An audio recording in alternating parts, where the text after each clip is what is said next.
Monsieur Poirot. And that is everything I have discovered so far. We progress, mademoiselle. Now, let us see what we can learn. I believe I have collected all the passports. Unfortunately, I do not think so, mademoiselle. So please to make certain next time, huh? Remember our challenge. The steak knife I found by the cliff was clean. No blood or fingerprints. It is a nuisance, that knife. On the face of it, it is of no importance. And yet, someone has taken the trouble to try and fling it over a cliff.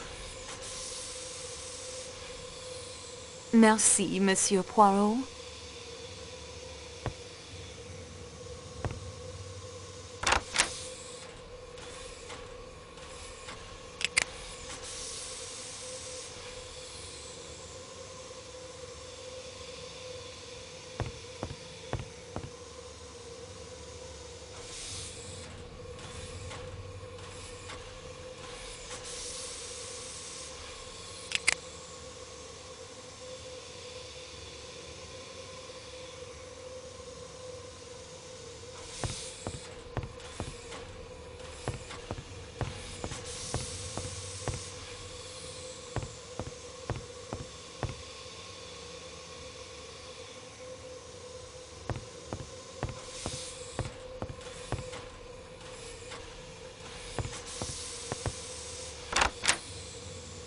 Do not disturb me. I do not have enough vinegar or olive oil for the Count and Countess. I will be shamed. Intolerable.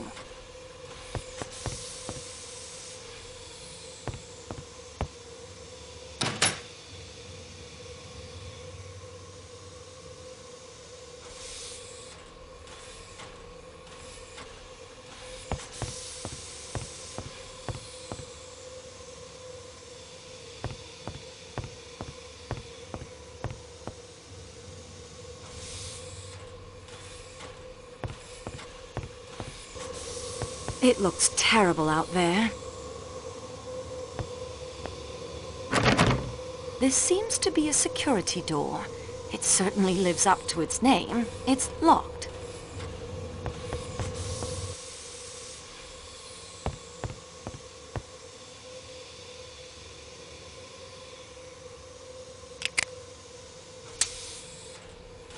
That isn't such a good idea. The spout fits perfectly. The valve prevents it from pouring until turned. This spout fits just as well as the first.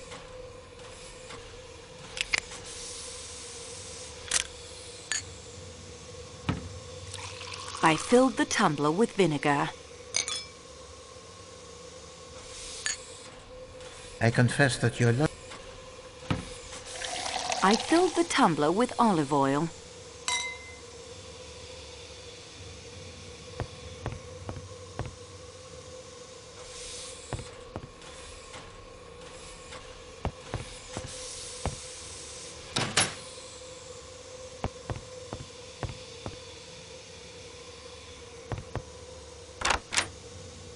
I have the olive oil and vinegar you need for tonight's meal. Let me see them. Yeah, this olive oil is fresh enough and of sufficient quality. The quality of this vinegar will have to do, but there is not nearly enough. Tell me at once where you found it. In the baggage car. There must be far more vinegar for the authentic elderfeld salad. I will get it myself. That will do nicely.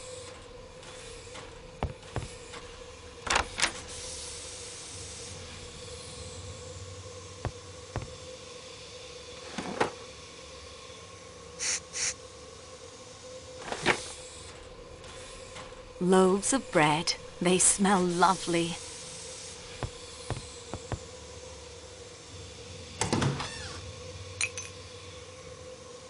I'd better close this. I wouldn't like to waste fuel.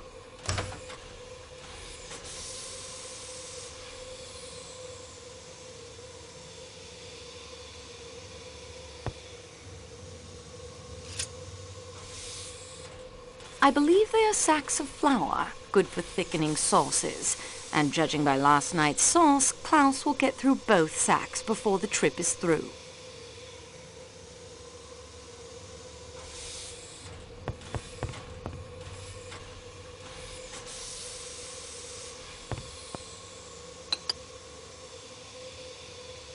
An empty bottle of olive oil and one that looks like it contained vinegar.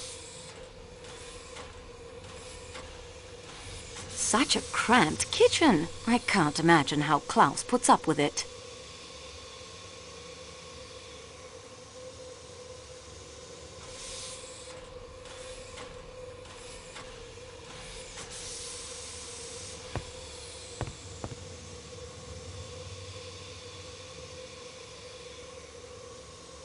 Loaves of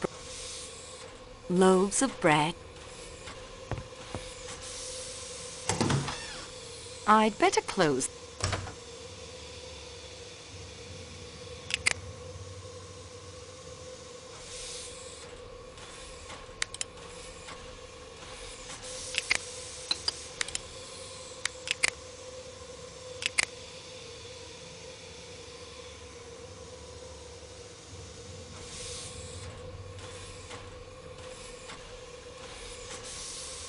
I won't do that.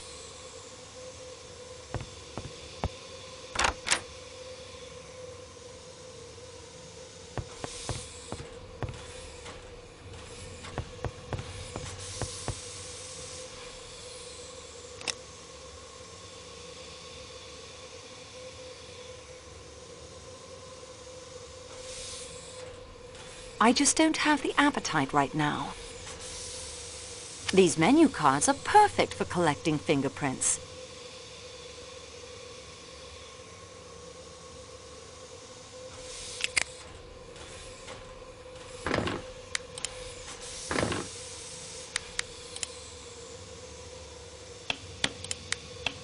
I smashed the lump of coal into a fine powder.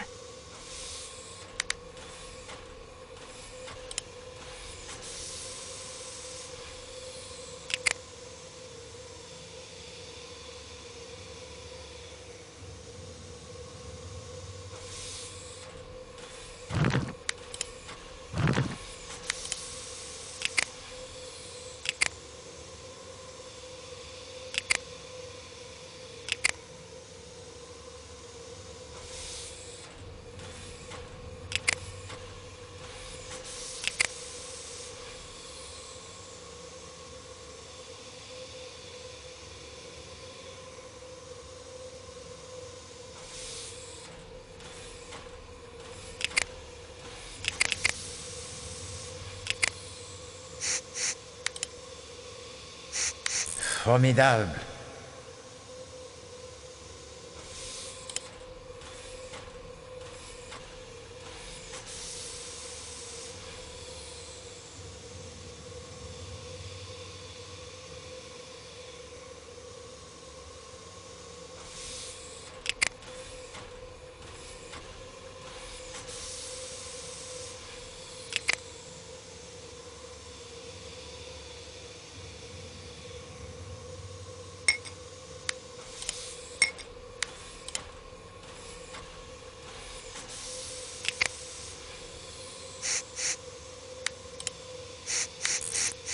Formidable.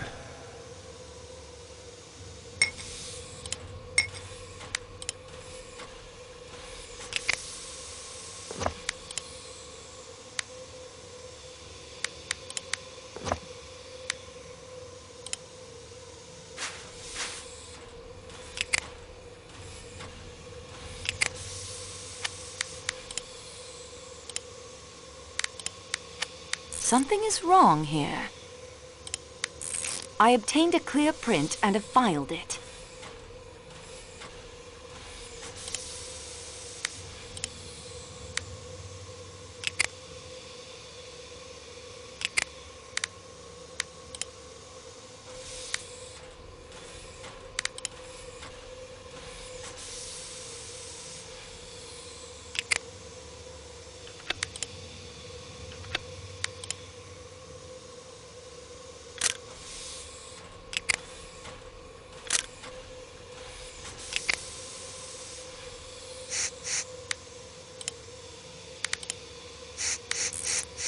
Wait, that is how Poirot would have done it.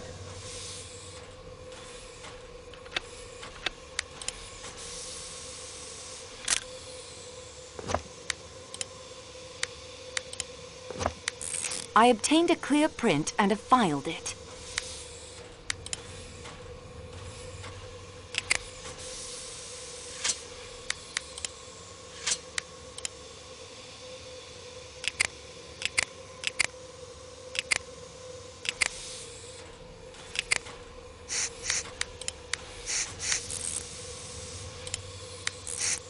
Wait, that is how Poirot would have done it.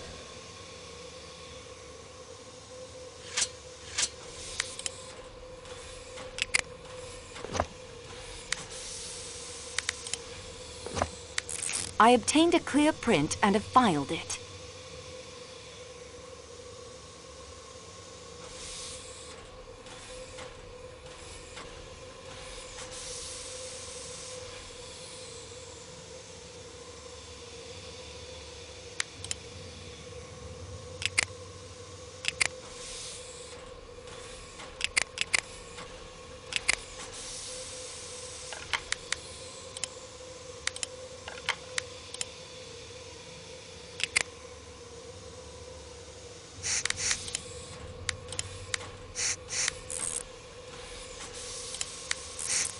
Wait, that is how Poirot would have done it.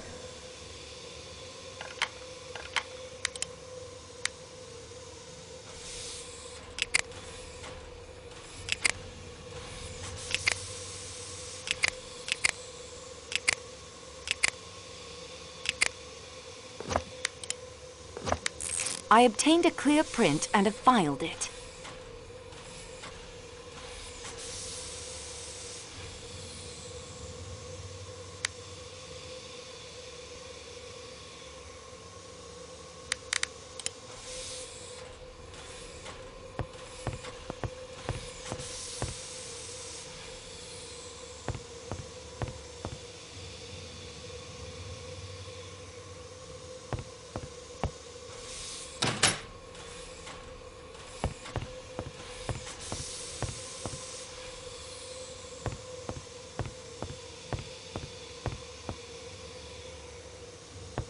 I would like to fingerprint you.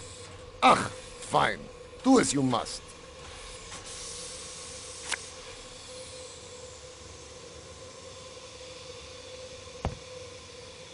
Leave me be.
I'm sorry to disturb you.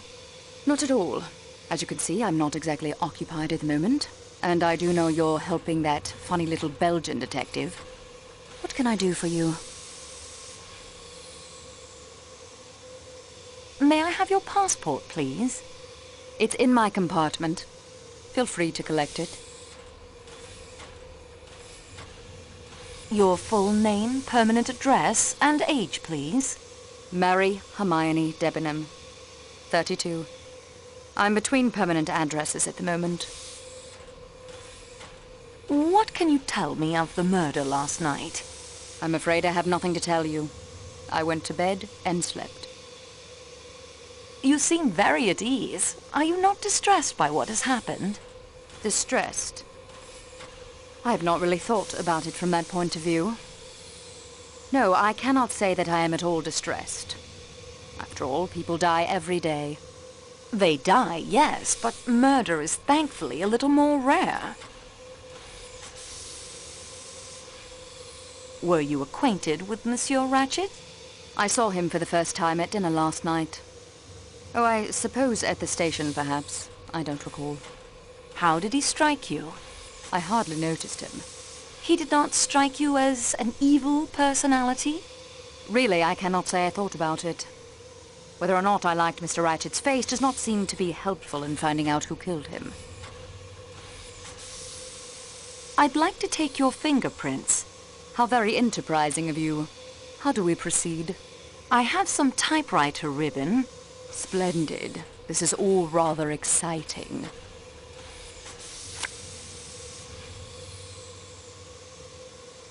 Do you know who Monsieur Ratchet really was? Haven't a clue. Who was he? Cassetti, the man behind the Armstrong kidnapping. That was quite abominable.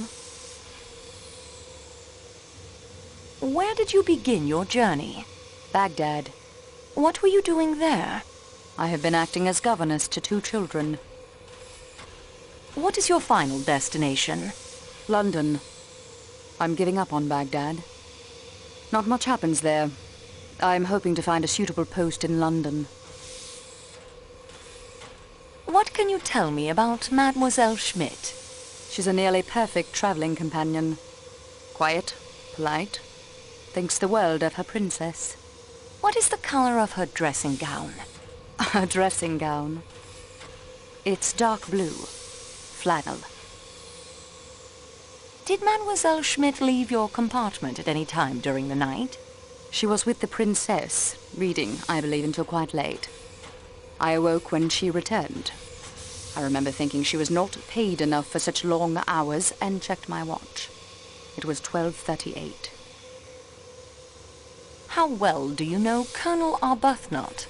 That's a very impertinent question, and I'll not answer it. That will do for now, mademoiselle.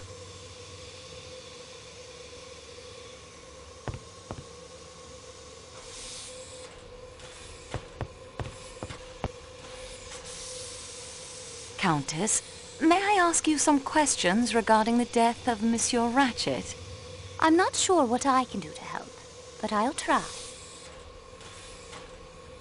Have you been to America? No, mademoiselle. My husband was posted there. Diplomatic duties. But we were not married then. What is the color of your dressing gown? Why do you ask me that? Detectives have to ask all sorts of questions. Forgive me. It is yellow. Corn-colored chiffon. Are you really a detective, mademoiselle? I was told you worked for the railway. Well, I'm assisting a detective. That's what I meant. Is he a Yugoslavian detective? I think he would tell you he belongs to the world, madame.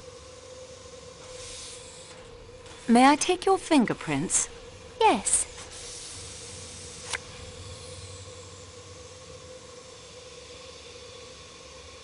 When did you fall asleep last night? Soon after 1 o'clock, I believe. Did you hear or see anything unusual last evening? After the train stopped? Yes. No, I don't think so. You didn't hear Mrs. Hubbard ringing her bell and calling out at around 1:15? No, it would be very unlikely if I did. I'm sorry. Au revoir, Madame la Comtesse. Count Andrigny, I am acting on behalf of Monsieur Hercule Poirot in this matter. May I speak with you? I quite understand your position. I will do anything I can to assist you. May I have your passport, please? Yes, certainly. Rudolph Joseph Andrigny, aged 34. A diplomatic passport. Yes, I am in the Hungarian consular service. Wife, Elena Maria Andrigny. Age 20? Yes, we have only been married a year. Aged 20, thank you. Are you aware of the identity of the deceased, monsieur? If you want to know his name, surely it is in his passport. The name on his passport is Ratchet. That is not his real name. He is in fact Cassetti. who was responsible for the kidnapping and death of a child in America. Ah, that certainly should throw light upon the matter. Have you been to America, Monsieur Leconte? Yes, I was in Washington for a year. Extraordinary country. Did you know the Armstrong family? The kidnapped victims. Yes. Armstrong. It is difficult to recall. So many diplomatic functions. So many hands to shake. I cannot recall. I'm sorry. Can you tell me how you spent the evening after dinner last night? We had my wife's compartment made up while we were at dinner. On returning, we sat up in mine playing piquet. At about 11 o'clock, my wife retired for the night. The attendant made up my compartment, and I also went to bed. I'd like to take your fingerprints. Whatever you need to do, I will be happy to cooperate.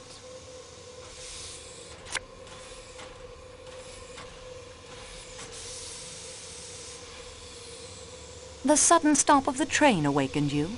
Naturally. I learned from the attendant of the avalanche, then went in to my wife and comforted her. When did you return to your own compartment? Well, I didn't, actually. That is to say, I did not like to leave my wife alone after the shock. We passed the remainder of the night together. Other than the train stopping, did you notice anything unusual? No, I don't think so. I dropped off to sleep sometime before 2 a.m. and slept through until this morning. You didn't hear the commotion in the compartment next to yours? The American lady who occupies it had quite an attack of hysterics and rang repeatedly for the attendant. When was this? At approximately 1:15. No, I'm afraid I didn't notice. Do you smoke, Monsieur Leconte? The occasional cigar only. They are always offered to me, you understand, but I do not much like them. That will do for now, Count Endraigny.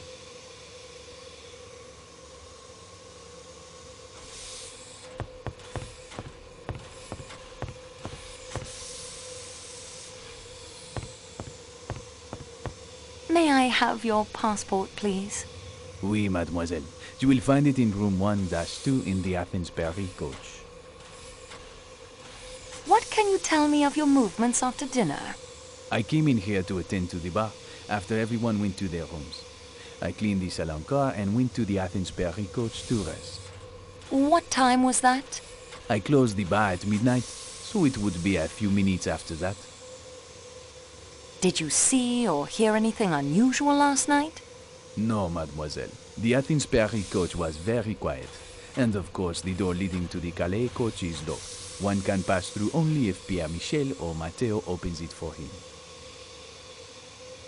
What do you know of Klaus, the chef? An artiste de la cuisine, and just as temperamental as a painter. Vous comprenez? No one is allowed to enter his kitchen. His menu seems to overemphasize meat dishes. It is true that. They call him Le Boucher, but not to his face, of course. The butcher. It suits him. I would like to take your fingerprints. I see. Very well, then.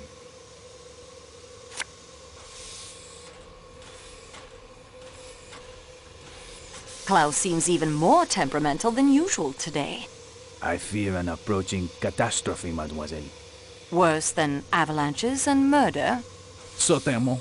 Special dinner menus, as you no doubt know, are printed in advance of our departure in Istanbul. Here is tonight's menu. As you can see, tonight is to serve Wiener Schnitzel and Eldafe salad, native dishes of Austria, in honor of the Count and Countess Andreny. Veal and potatoes. Why does this not surprise me? But so many have asked for the salads, almost in defiance of Chef Klaus, and the porters have failed to put aboard enough vinegar and olive oil for the Eldafe salad. Klaus is in a rage. The embarrassment will be too much for him. What do you know of Klaus's movements last night? As usual, he stayed in his precious kitchen. preparing his pastries and sauces for the next day's meals. He passed through the salon car a few minutes before midnight in a rage because one of the steak knives is missing. Passengers will take anything as a souvenir if it is not bolted down. Why, the things that have gone missing on this trip would astound you. But perhaps they were not all taken as souvenirs. Perhaps some person, in order to do good, borrowed them? Mademoiselle, forgive me, but I do not understand what you are talking about. Let it pass. What did Klaus do after he entered the salon car? Nothing. We went together to the Athens-Paris coach. Do you know Monsieur Ratchet was killed with a knife? I had heard this, oui, but why? Do you think Klaus may have stabbed him? A chef that temperamental? If someone was to criticize his masterpieces? Mais non, mademoiselle. C'est très absurd. Klaus would not stab anyone. Not with a knife. He would hack them into little medallions with his cleaver. Au revoir, monsieur.